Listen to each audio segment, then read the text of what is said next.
হাদিস নাম্বার 4989। ইসমাইল রহমতুল্লাহ আলাইহি আনাস ইবনু মালিক রাদিয়াল্লাহু আনহু থেকে বর্ণিত, তিনি বলেন, আবু তালহা রাদিয়াল্লাহু আনহু উম্মে সুলাইমকে বললেন, আমি রাসূলুল্লাহ সাল্লাল্লাহু আলাইহি সাল্লামের দুর্বল কণ্ঠস্বর শুনে বুঝতে পারলাম তিনি ক্ষুধার্ত। তোমার নিকট খাবার কিছু আছে কি? তখন উম্মে সুলাইম কয়েকটি জবের রুটি বের করলেন। তারপর তার ওড়না বের করে এর একাংশ দ্বারা রুটিগুলো পেঁচিয়ে আমার কাপড়ের মধ্যে গুজে দিলেন এবং অন্য অংশ আমার গায়ে জড়িয়ে দিয়ে আমাকে রাসূলুল্লাহ সাল্লাল্লাহু আলাইহি সাল্লামের নিকট পাঠালেন। আনাস রাদিয়াল্লাহু আনহু বলেন, আমি এগুলো নিয়ে গেলাম এবং রাসূলুল্লাহ সাল্লাল্লাহু আলাইহি সাল্লামকে মসজিদে পেলাম। তার সঙ্গে অনেক লোক। আমি তাদের কাছে গিয়ে দাঁড়ালাম। রাসূলুল্লাহ সাল্লাল্লাহু আলাইহি সাল্লাম আমাকে জিজ্ঞাসা করলেন, আবু তালহা তোমাকে পাঠিয়েছে? আমি বললাম, হ্যাঁ। তখন তিনি বললেন, খাবার জন্য? আমি বললাম, হ্যাঁ।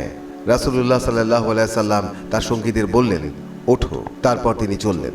আমিও তাদের আগে আগে চলতে লাগলাম। অবশেষে আবু তালহার কাছে এসে পৌঁছলাম।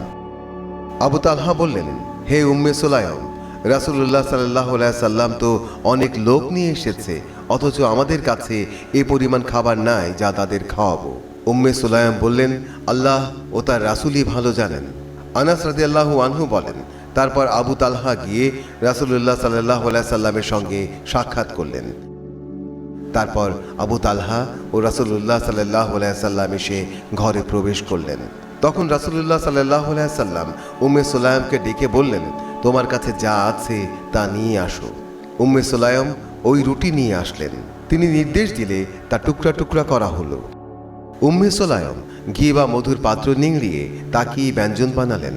তারপর রাসূলুল্লাহ সাল্লাল্লাহু আলাইহি সাল্লাম মাশাআল্লাহ এতে যা পড়ার পড়লেন। এরপর বললেন, 10 জনকে আসতে অনুমতি দাও।